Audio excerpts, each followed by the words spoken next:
최근에 인텔은 10세대, 형, 욕처럼 들리는데요? 10세대?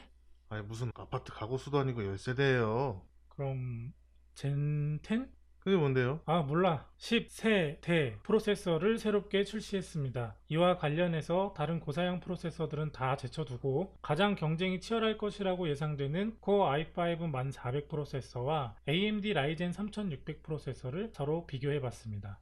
엄밀히 말하면 라이젠 3600 프로세서의 진정한 경쟁자는 1400이 아니라 1600이겠지만 가격이 비교 대상이 아니기 때문에 현실적으로 경쟁 구도는 1400과 3600이 되지 않을까 싶습니다. 사실 9세대 코어 i5 프로세서는 6코어 6스레드로 라이젠 3600 프로세서에 비해 게임 성능은 좀 더 나았을지 몰라도 게임 외적인 부분에서 멀티스레드 파워가 좀 떨어지는 모습을 보였는데요. 이런 이유로 게임에 대한 비중이 크지 않은 대중들의 경우는 전반적으로 쓰임이 좋은 라이젠 3600 CPU를 더 선호하는 경향을 보였습니다. 그런데 이제서야 인텔이 하이퍼스레드 기술을 탑재하고 CPU를 내놨습니다. 6코어 12스레드를 지원하는 점이 이번 10세대에서 가장 크게 바뀐 부분이겠고, 개인적으로 한 가지 아쉬운 점이 있다면 바로 메모리 클럭인데요. 나중에 성능 부분에서 이야기하겠지만 메모리 클럭을 아직도 2666만 지원한다는 점이 좀 아쉬운 부분이 아닐까 싶네요. 형, 서론이 너무 길어요. 언제 비교해줘요? 바로 가겠습니다. 벤치마크 테스트는 CPU와 머더보드를 제외하고 나머지는 모두 동일한 부품을 사용했으며, 그래픽카드는 엔비디아의 RTX 2080을 사용했습니다. 테스트용 게임은 자체적으로 벤치마크 모드를 지원하는 게임으로 몇 개를 준비했는데요. 여기에 벤치마크 모드를 지원하진 않지만 배틀그라운드의 경우는 리플레이와 애프터버너를 사용하여 벤치마크를 진행했습니다. 먼저 배트맨 아캄 나이트입니다. 발표된 건 지금으로부터 약 4년 전이지만 자체 벤치마크 모드를 지원하고 변별력이 좋은 편에 속하기 때문에 게임 성능을 평가하는데 자주 사용하고 있습니다. 게임 왁스 옵션을 제외한 나머지는 모두 최고 옵션을 설정하고 테스트했는데요. 평균 프레임을 기준으로 약 6에서 7프레임 정도의 차이를 보였으며 라이젠 3600보다 약 4% 정도 빠른 게임 성능을 보여줬습니다. 번외로 1400 프로세서의 3200 메모리 클럭을 사용해봤는데요. 평균 20프레임 정도 더 향상되어 대략 12%가량 차이가 벌어지는 것을 볼 수 있었습니다. 다음은 메시지 오브 더 싱귤러리티 에스컬레이션의 테스트 결과입니다. 그래픽 프리셋은 크레이지로 설정했고 API는 다이렉트X 12를 선택했습니다. 벤치마크 테스트는 CPU 포커스로 진행했고요. 그 결과 라이젠 3600은 40.9, 코어 i5 1400은 41.3으로 거의 비슷한 결과가 나왔습니다. 이는 1% 정도의 성능 차이라 의미를 두지 않아도 될 것 같습니다. 여기서도 1400 프로세서와 3200 메모리를 조합할 경우 성능이 더 향상되었는데요. 이때는 약 7%가량의 차이를 보여줬습니다. 이번에는 파크라이 뉴던입니다. 그래픽 품질은 울트라 프리셋을 사용했고 테스트 결과 평균 프레임을 기준으로 둘 다 같은 95프레임 정도를 기록했습니다. 최소 프레임과 렌더링 프레임은 1400이 조금씩 더 좋았지만 제가 볼 땐 그냥 둘이 같은 수준이라고 생각되네요. 물론 여기서도 1400을 3200 메모리와 함께 조합했을 때는 평균 10프레임 정도의 차이를 보여주며 약 11%가량 더 향상된 성능을 보여주긴 했습니다. 다음은 섀도우 오브 툼레이더입니다. 툼레이더는 다양한 벤치마크 측정 자료를 제시하는데요. 고맙게도 CPU 성능을 별도로 뽑아 알려줍니다. 옵션은 베리 하이 프리셋 그리고 다이렉트X 12 API를 선택했습니다. CPU와 관련된 벤치마크 항목으로는 CPU 게임과 CPU 렌더링이 있는데요. 개인적으로는 CPU 렌더링보다는 CPU 게임이 실제 게임 성능에 더 크게 관여한다고 생각하기 때문에 CPU 게임 성능을 기준으로 비교했습니다. 그 결과 섀도우 오브 툼레이더는 코어 i5 1400 프로세서가 약 3% 정도 더 좋은 성능을 보여줬으며 1400 프로세서에 3200 메모리를 적용했을 때는 약 12% 정도의 성능 차이를 보였습니다. 이제 시프를 살펴볼 차례입니다. 배트맨 아캄 나이트보다도 1년 정도 더 오래된 게임인데요. 역시나 벤치마크 모드를 제공하기 때문에 성능 테스트에 자주 사용하고 있습니다. 옵션은 베리 하이 프리셋을 적용했습니다. 평균 프레임을 기준으로 라이젠 3600은 125프레임, 그리고 코어 i5 1400은 129프레임으로 약 3% 정도의 차이를 보였으며 1400 프로세서에 3200 메모리를 사용했을 때는 약 9% 정도의 성능 차이가 발생되었습니다.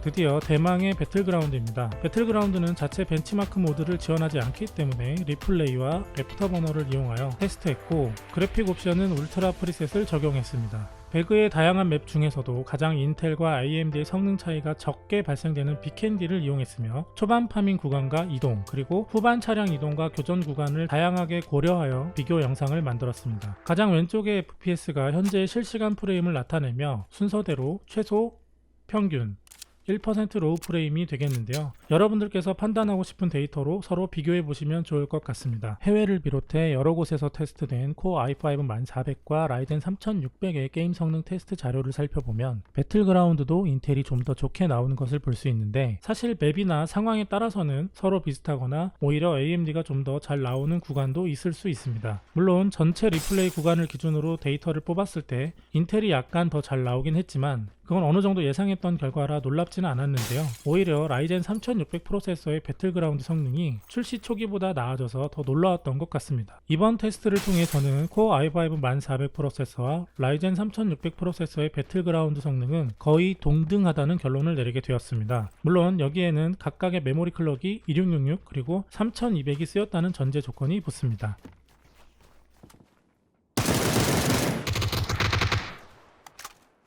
실제로 같은 구간을 대상으로 분할 화면 편집을 했는데요. 싱크가 제대로 맞지 않아 보이는 이유는 두 프로세서가 뿌려주는 실시간 프레임이 서로 미묘하게 다르기 때문입니다. 가운데 캐릭터나 차량을 기준으로 보시면 동일한 구간을 비교했다는 것을 확인할 수 있습니다. 이는 실제 테스트된 13분 분량의 리플레이 자료 중 일부이며 전체 리플레이 구간에서는 인텔 코어 i5 1400 프로세서는 평균 약 133프레임을, 라이젠 3600 프로세서는 평균 약 130프레임을 기록했습니다. 1%의 성능 차이이므로 배틀그라운드 성능은 거의 비슷하지 않나 생각됩니다.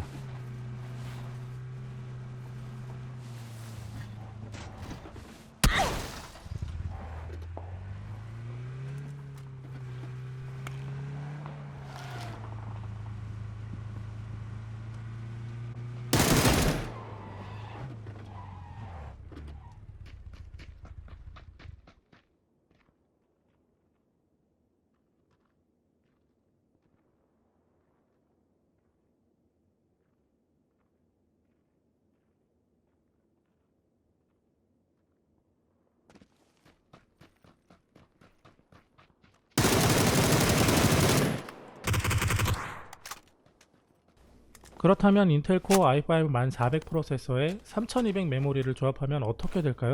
앞선 게임들이 그랬던 것처럼 배틀그라운드 역시도 눈에 띄는 성능 향상을 체감할 수 있었습니다. 2666 메모리를 사용했을 때는 상황에 따라 라이젠 3600 프로세서보다 떨어지는 구간도 있었는데요. 3200 메모리를 사용했을 때는 모든 상황, 구간에서 월등히 더 좋은 성능을 보여주고 있다는 것을 확인할 수 있었습니다. 코어 i5 1400 프로세서와 3200 메모리를 조합했을 때 전체 13분 분량의 리플레이를 통해 얻은 데이터는 평균 약 140프레임으로 라이젠 3600 프로세서보다 약 10프레임가량 더 높았습니다.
자, 지금까지 인텔 코어 i5 1400 그리고 AMD 라이젠 3600 프로세서를 서로 비교해 봤는데요. 간단히 요약 정리해 보도록 하겠습니다. 먼저 하이퍼스레드 기술의 탑재로 10세대 코어 i5 1400 프로세서의 성능이 기존의 9세대 코어 i5 프로세서보다 전반적으로 향상돼서 게임을 제외한 다른 사용 환경에서는 라이젠보다 경쟁력이 떨어진다는 단점을 어느 정도 보완할 수 있게 되었습니다. 몇 종류의 게임을 통해 살펴본 바로는 순정 조합의 코어 i5 1400 프로세서가 그래도 라이젠 3600보다 좀 더 좋은 게임 성능을 제공한다는 점, 그리고 코어 i5 1400 프로세서를 라이젠 3600과 같은 3200 클럭 메모리와 조합한다면 훨씬 더 향상된 게임 성능을 얻을 수 있다는 점이 있겠습니다. 다만 코어 i5 1400 프로세서가 더 높은 메모리 클럭을 사용하기 위해서는 추가 지출이 발생되기 때문에 1400 프로세서가 게임 성능을 더 크게 향상시킬 수 있는 여지가 있다는 점은 그야말로 계륵이 될지도 모르겠네요. 그래도 두 프로세서의 가격대가 비슷하고 1666 메모리를 사용하더라도 좀 더 나은 게임 성능을 제공하기 때문에 주로 게임을 즐기는 사용자라면 가성비를 의식한 게임용 시스템이라는 그 카테고리 안에서 라이젠 3600과 좋은 경쟁을 펼칠 수 있지 않을까 생각됩니다. 두 프로세서 모두 서로의 장단점이 뚜렷하지만 분명한 건 둘 다 좋은 프로세서라는 점입니다. 그러나 모든 사용자가 렌더링을 하거나 혹은 게임만 즐기는 건 아니기 때문에 여러분들이 주로 사용하고자 하는 용도가 무엇인지 잘 고민해서 프로세서를 선택한다면 같은 예산으로 좀 더 나은 체감 성능을 누리며 PC를 사용할 수 있을 거라는 말씀을 드리면서 이만 영상을 마치도록 하겠습니다. 다음엔 더 좋은 내용으로 인사드리겠습니다. 감사합니다.